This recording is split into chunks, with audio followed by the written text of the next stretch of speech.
Here's two videos that I found interesting, regarding racism, by the Tea Parties, and also, the genocide of black people.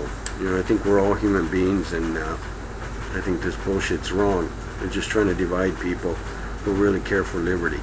Hi, Nathaniel Stewart here in Washington, D.C. covering the Tax Day Tea Party. Many groups and media outlets on the left, specifically the Huffington Post, the New York Times, and MSNBC, are relentlessly trying to portray Tea Party goers as racist and hateful. Is this true? I'm going to talk to those attending, and you can decide for yourself. Frank Rich just put out an article, it's in the New York Times, and basically what it implies is that if you're black and you're at a Tea Party, that you don't understand the civil rights movement of 1964. Well, what Frank Rich needs to understand is that black and white people came together during the civil rights movement. The majority of those people out there were Republicans. Democrats have been following Democrats, black Americans have been following Democrats off of a cliff for the last 40 years. We've been in the wilderness. We haven't gotten any better. They haven't done anything better for my people. So I'm out here with my family of Tea Party people, Democrats, Republicans, Independents. We're all out here to, number one, save our country. It's not that we hate the president. It's not that we hate the Democrats, but we love our country. We love our children, and we need for everyone in the whole United States of America to understand why we're doing what we're doing. We're allowed to have a voice just like they're allowed to have a voice. So I disagree with him vehemently. Well, my feelings would be he might not understand exactly what the Tea Party stands for. It's about American values. I mean, it's ridiculous. I mean, this whole thing with the racism stuff is just ridiculous. I'm tired of it. Even I get home and I get infuriated. How can they keep on talking about, black this or that? I mean, if I'm against his policy, am I prejudiced? How am I confused about freedom?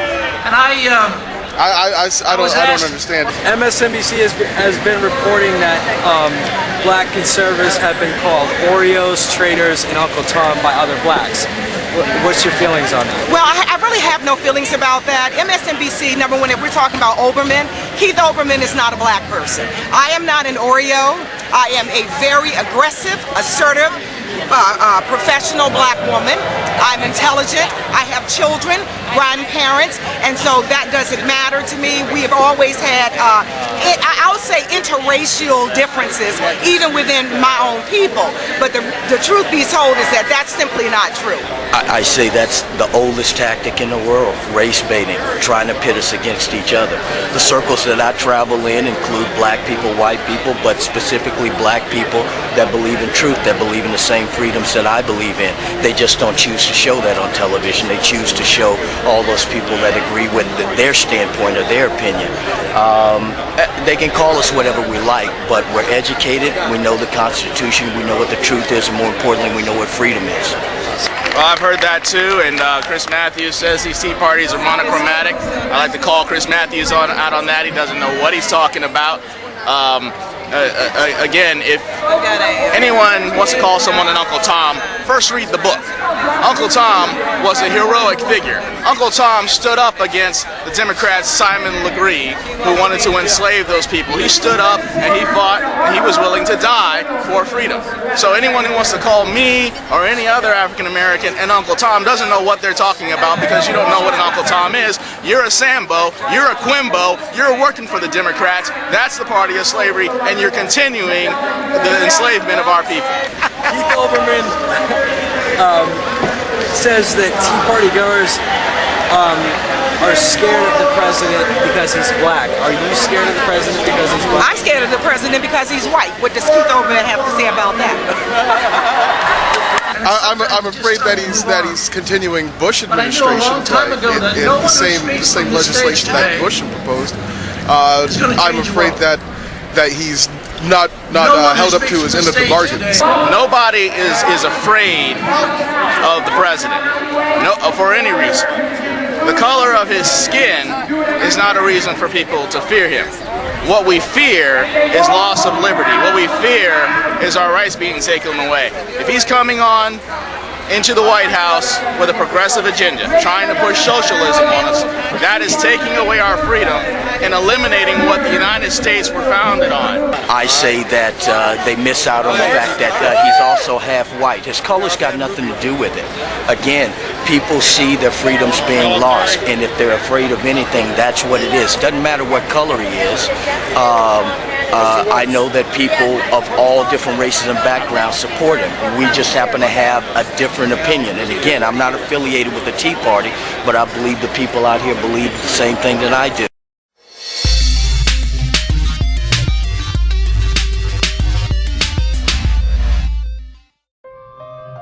In 1939, Margaret Sanger, co-founder of Planned Parenthood, started the Negro Project with the aim of slowing and then reversing the growth of the black population. A staunch advocate of eugenics, the so-called science of purifying the human gene pool, Sanger viewed certain races, especially blacks, as genetically inferior and inclined towards producing human weeds. Reckless breeders spawning human beings who never should have been born. Sanger's strategy, still followed by Planned Parenthood today, involved recruiting so-called progressive black leaders who were persuaded that slowing back birth rates was a key to their people's future success and prosperity. A profoundly disproportionate number of abortion clinics were placed near the inner cities. And since then, an equally disproportionate number of our African American population, more than 15 million, has been weeded out by abortion. On this fundamental issue, I will not yield, and Planned Parenthood will not yield, because we know that what's at stake is more than whether or not a woman can choose an abortion. Choices about how we lead our lives. As the most pro-abortion candidate in American history, Barack Obama will make sure this weeding continues. Say no to abortion. Say no to black genocide in the Negro Project. Say no to Barack Obama. This is the Orthos Forum, and we approve this message.